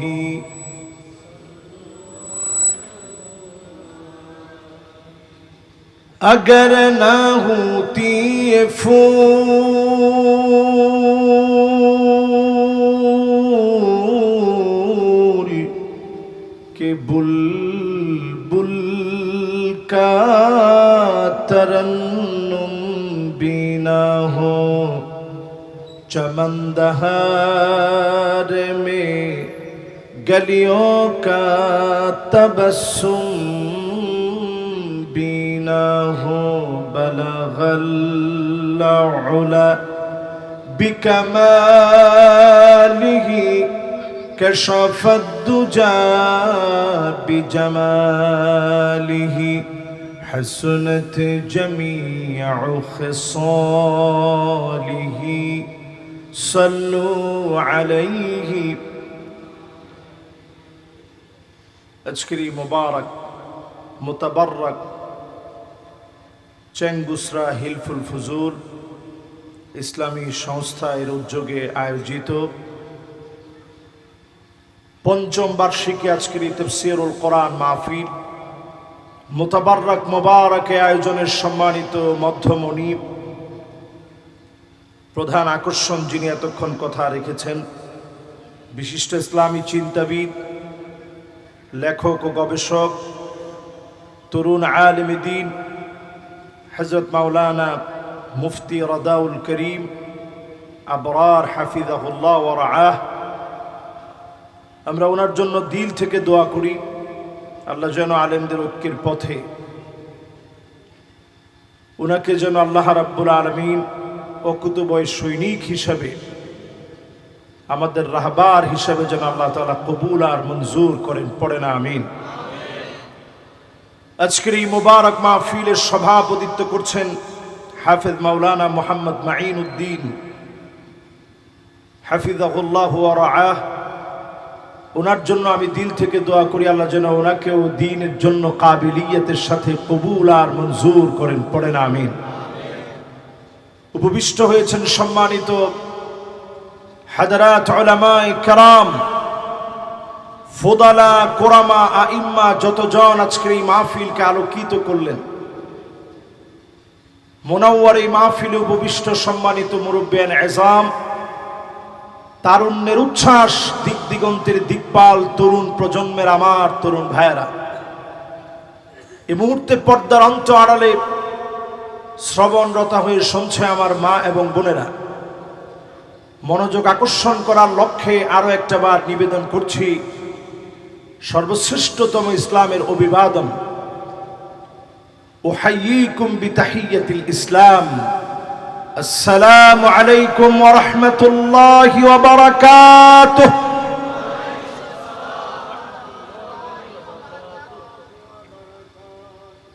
যে মহান মালিক দয়া করে মায়া করে ভালোবেসে আজকের এই মাহফিল আমাদেরকে আসার তৌফিক দিয়েছেন, মালিকের আলিশান দরবারে নতশিরে অবনত চিত্তে শুকরগুজারি আদায় করব।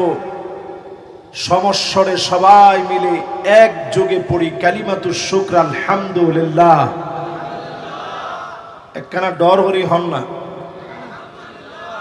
বুঝুন না, একটু বড় আওয়াজে মালিকের প্রশংসা করি, পড়ি আলহামদুলিল্লাহ। আল্লাহ পাকের প্রশংসা আদায় করে দরুদ এবং সালাম পড়ছি সাইয়্যিদুল মুরসালিন খাতামুন নবিয়্যিন মুহাম্মদ ইবনে আব্দুল্লাহ ইবনে আব্দুল মুত্তালিব হাশিম ইবনে মানাফ ইবনে কিলাব ইবনে মুররা কাব ইবনে লুয়াই ইবনে ফিহর মালিক ইবনে নদর ইবনে কেনানা মুদরাকাত ইবনে ইলিয়াস ইবনে মাআদ ইবনে আদনান মুহাম্মাদুর রাসূলুল্লাহ সাল্লাল্লাহু আলাইহি ওয়াসাল্লাম। অনেকেই পড়েন নাই, সবাই পড়ি মুহাম্মাদুর রাসূলুল্লাহ সাল্লাল্লাহু আলাইহি ওয়াসাল্লাম। সবাই পড়ছেন? মাহফিল তার কাঙ্ক্ষিত লক্ষ্যে পৌঁছাবে তখন, সবার মনোযোগটা যখন ঠিক থাকবে। আমি কিন্তু 8টায় চলে আসছি এবং আমার সর্বোচ্চ টার্গেট ছিল এবং লিখিত আকারে টার্গেটটা নেওয়া। কর্তৃপক্ষকে জিজ্ঞাসা করেন, 9:30টায় আমি এখানে বসবো, এটা লিখিত না। 11টায় মাহফিল শেষ হয়ে যাবে, আর আপনারা দিচ্ছেন আমার 11টায়। এখন আমি এই জায়গায় আসার পরে আমি তো অন্তত আপনাদের সাথে রাগান্বিত হইতে পারি না, কারণ মেহমান হয়ে আমি তো আপনাদের সঙ্গে খারাপ ব্যবহার করতে পারি না, এটা আখলাকুর রাসূল না। এই জন্য 8টায় এসে আমি খাওয়া দাওয়া করে একটা ঘুম দিছি। এরপরে আলহামদুলিল্লাহ নামাজ পড়ে আড্ডা দিয়ে গল্প দিয়েও সময় শেষ হয় না, এরপরে আমি আসি। তো গভীর রাত হয়ে যাওয়াতে অনেকেরই মনোযোগটা ডিস্টার্ব হয়েছে, এটা খুব স্বাভাবিক বিষয়। অনেকে চিন্তা করতেছেন দূরে কিভাবে যাব। তো আমরা খুব বেশি লম্বা না, অল্প কিছু সময় আল্লাহর জন্য আমরা ছেড়ে দিতে চাই। রাজি আছি ইনশাআল্লাহ? 2টা আয়াত আমি তেলাওয়াত করেছি সূরা আল ইমরান থেকে। 2টি আয়াতের একটি হচ্ছে সূরা আল ইমরানের 138 নং আয়াতে কারিমা, এর পরের আয়াতটি হচ্ছে 139 নং আয়াতে কারিমা। তাহলে কয়টা হলো? এই 2টা আয়াতের তাফসীর যদি শুনি, খায়রুল লাকা মিন আন তুসাল্লিয়া আলফ রাকাত, 1000 রাকাত নামাজ পড়লে যেমন সওয়াব হবে, এর চাইতে বেশি সওয়াব যিনি বান্দার আমলনামায় দিয়ে দিবেন তিনি কে? এখানে যারা বসলাম, আমার ভাই ইমানের উপরে খুব চমৎকার আলোচনা করেছেন। আমি এখানে এসে বসে সিদ্ধান্ত নিলাম বাকি কিছু কথা আমি আমার এই মাহফিলের শ্রোতাদেরকে অ্যাড করে দিলে এটার একটা খোরাক যেন হয় আমার জন্য, আমার শ্রোতাদের জন্য। আল্লাহ যেন কবুল মঞ্জুর করেন, পড়ে না আমিন। আল্লাহ রাব্বুল আলামিন ইরশাদ করেন, হাযা বায়ানুল লিন্নাস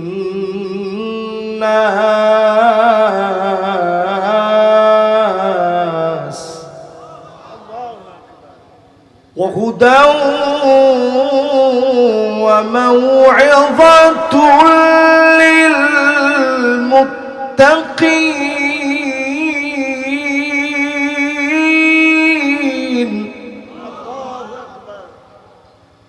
ولا تهنوا ولا تحزنوا وأنتم الأعلون إن كنتم مؤمنين।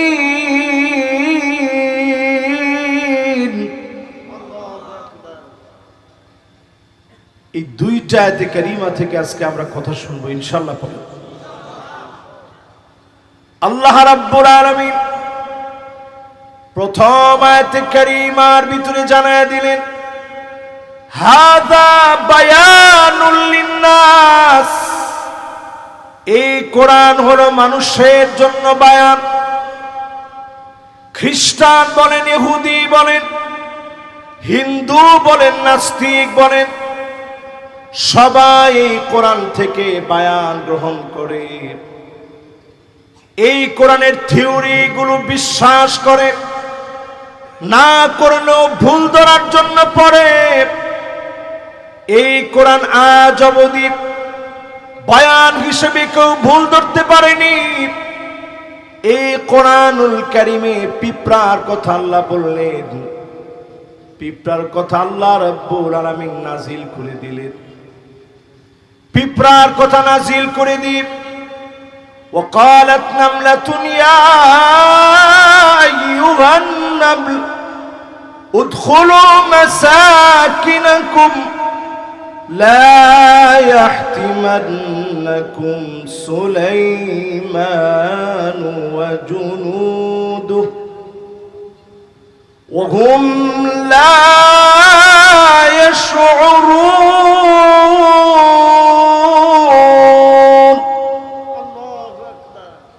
মাইকটা এদিকের হর্ন দরকার ছিল, এই হর্নটা নাই, চলে না, এটার আওয়াজটা কানে আসে। এই জন্য আমি কথা বলতে আমার কষ্ট হচ্ছে, কিন্তু সেটার ফিডব্যাক আমি পাচ্ছি না। তো আমি আসলে কোনো মাইকম্যানদের এই কথাটা বলি না, কারণ এটা বললে তার মনটা কষ্ট পাবে। তার মনেও সামান্য কষ্ট যাক, এটা আমার কাছে পছন্দ হয় না। কিন্তু আজকে কথা বলতে আমার প্রচন্ড কষ্ট হচ্ছে। আমি এত চিল্লায় কথা বলতেছি, কিন্তু এটার ফিডব্যাক আমি পাচ্ছি না। তো যাই হোক, আল্লাহ ভরসা ইনশাআল্লাহ যতটুকুন আছে এতটুকুন দিয়েই খুব অল্প সময়ে, সামান্য সময়ে কথা বলি। পিঁপড়াকে নিয়ে আল্লাহ রাব্বুল আলামিন যখন আয়াত নাজিল করেছে, বিজ্ঞান গবেষণা করে দেখা শুরু করলো যে এই আয়াতটার ভিতরে ভুল ধরা যায় কিনা। এটা কোরআনের একটা বায়ান, এই বায়ানের ভিতরে ভুল ধরা যায় কিনা গবেষণা করতে গিয়ে দেখে পিঁপড়ার ভিতরে কোনো কান নাই। তাইলে পিঁপড়া শুনলো কেমনে? তার মানে কোরআনের এই আয়াতের ভিতরে ভুল ধরার চেষ্টা চালাতে হবে। সায়েন্টিস্টরা মিলে একটা আয়াতের ভুল ধরার জন্য দিনের পর দিন গবেষণা শুরু করলো। গবেষণা করতে গিয়ে দেখে পিঁপড়ার হাঁটু থেকে নিয়ে পা পর্যন্ত মাঝখানে আল্লাহ একটা সেন্সিং ভাইব্রেশন দিয়ে রেখেছে। আমি আপনি কানে যেমন শুনি, সেন্সিং ভাইব্রেশন দিয়ে পিঁপড়ার মতো ছোট্ট একটা কীট পতঙ্গকে যিনি শোনা দেন তিনি কে? বিজ্ঞান মাথা নত করে ফেলেছে। এই পিঁপড়ার ভিতরে আল্লাহ তাআলা দুইটা পাকস্থলী দিয়েছে। ক্ষুদ্র একটা পিঁপড়া নিয়ে গবেষণা করতে গিয়ে কোরআনের সামান্য বায়ান, সেই বায়ানের গবেষণা করতে গিয়ে কোরআনের সত্যতা প্রমাণ হয়েছে। এই বায়ান নিতে কোনো অসুবিধা নাই। সারা দুনিয়ার মানুষ কোরআন থেকে বায়ান নেয়। নিউটনের সূত্র বলে মহাবিশ্বের প্রতিটি বস্তু কণা একে অপরকে নিজের দিকে আকর্ষণ করে।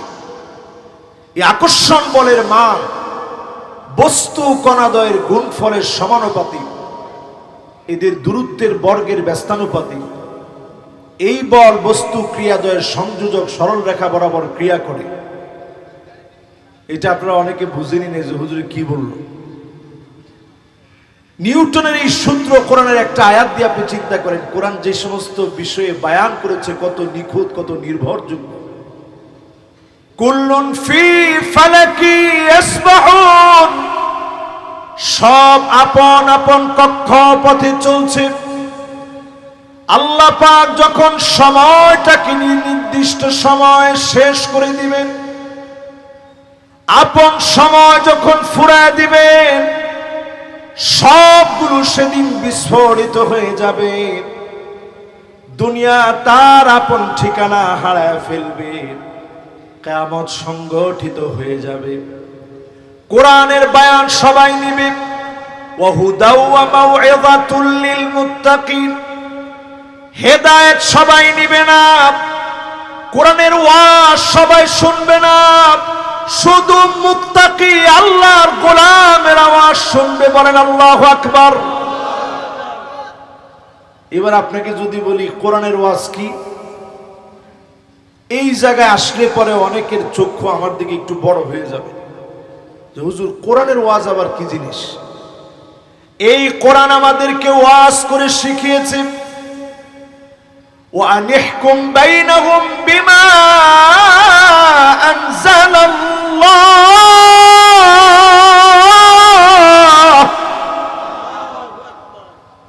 বিচার চলবে এই কোরআন দিয়ে। এবার আমার হাতের দিকে তাকায়েন সবাই, বলেন তো বিচার চলবে কি দিয়ে? এই কথাটা কোন জায়গার ওয়াজ? নামাজের ওয়াজ কোথায় আছে? রোজার ওয়াজ কোথায় আছে? কোরআন দিয়ে বিচার করার ওয়াজ কোথায় আছে? আল্লাহ রাব্বুল আলামিন সূরা মায়দার ভিতরে 49 নং আয়াতে কারিমাতে বললেন বিচার করা লাগবে কোরআন দিয়ে। এরপরেই আল্লাহ বললেন ওয়ালা তাত্তাবি আহওয়াহুম, মন গড়া বিচার করা যাবে না। আওয়াজ করে বলেন কি গড়া? এখন বাংলাদেশের 54 বছরের কথা যদি আপনি একটু বলেন, 54টা বছর ধরে বিচার যা চলছে, কোরআন দিয়ে কয়টা বিচার হয়েছে? ঢাকা শহরকে মসজিদের শহর বলে। আমাদের দেশটা পুরাটাই একটা মসজিদের দেশ, কিন্তু মসজিদের দেশ হওয়ার পরেও কোরআনের একটা বিধান বাস্তবায়ন হয়েছে বাংলাদেশে। এমন একটা দৃশ্যের কথা আপনি মুসলিম হিসাবে দায়িত্ব নিয়ে বলতে পারবেন না যে এই বিধানটা পার্লামেন্ট এস্টাবলিশড হয়েছে, ঠিক কিনা বলেন? এই জন্য আজকের মাহফিলে একটু নিয়ত করেন, মন গড়া বিচার বাদ দিবেন। 54 বছরে সব দেখা শেষ, সামনে আওয়াজ উঠাতে হবে আল কোরআনের বাংলাদেশ। এই আওয়াজটা যদি উঠে, এই আওয়াজটা যদি আমরা মন থেকে উঠাতে পারি, সব দেখা শেষ, সামনে হবে আল কোরআনের বাংলাদেশ। এই আওয়াজটা যদি আমরা মন থেকে উঠাতে পারি, যদি এটার ফলাফল কিছু নাই হইল, মনে করেন আপনি আওয়াজ উঠাইছেন, কাজও করছেন, রেজাল্ট কিচ্ছু হয় না, জিরো। আস-সাইয়ু মিন্না ওয়াল ইতমামু মিনাল্লাহ, চেষ্টা আমি আপনি করলাম, যিনি পরিপূর্ণতার সওয়াব দিয়ে দিবেন তিনি কে? আমি 8টা পয়েন্ট ধরে কথা বলবো বাংলাদেশকে চেঞ্জ করার জন্য। যে স্বপ্ন আমরা দেখছি, এখন আমরা সবাই স্লোগান দিই, দিল্লি না ঢাকা, স্লোগান দিচ্ছি না সবাই? কিন্তু সময়টারে যদি কাজে না লাগান, সামনে আপনারাই স্লোগান দিবেন দিল্লি না ঢাকা, কিছুদিন পরে কইবেন ফাঁকা ফাঁকা। কেন? কোরআনুল কারীমে আল্লাহ তাআলা 8টি বিষয়ে আমাদেরকে সজাগ সচেতন করছেন। 8টার প্রথমটা হলো বিচার চলবে কি দিয়ে? 2 নাম্বারটা হচ্ছে মন গড়া কোনো বিচার চলবে। তাহলে বলেন 1 নাম্বারটা কি? সবাই একটু আওয়াজ করে বলেন কি? এটা কি মুস্তাহাব সুন্নাত? ফরজ কইছে সামনে যে আমির সাহেব সহ 3-4 জন আছে, ওনারা 3-4 জন আছে, 3-4 জন মিলে ফরজ কইছে। আপনাদের কাছে কি মনে হয় এটা সুন্নাত? এবার সবাই একটু আওয়াজ করে বলেন কি? 2 নাম্বার পয়েন্টে বললাম মন গড়া বিচার করা যাবে না। 3 নাম্বারে আসেন ওয়াহদারহুম আইয়াফতিনুকা আন বা'দি মা আনজালাল্লাহ।